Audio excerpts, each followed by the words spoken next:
ఇది మా చేలోకి వచ్చాను నేను. మా కొబ్బరి మొక్కలు చూసారా? తులసిరావు గారు పక్కదే మాది. అయితే చేలోకి వచ్చానే బెండకాయ విత్తనాలు వేద్దామని.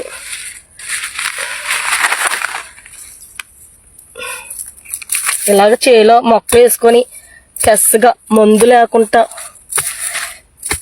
ఎరువు లేకుండా పండించుకొని తింటే బాగుంటుంది కదా. ఆయాసం వస్తుంది.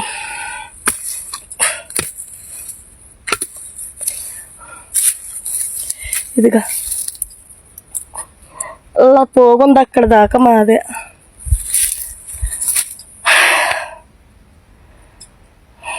ఆయాసంగా ఉంది.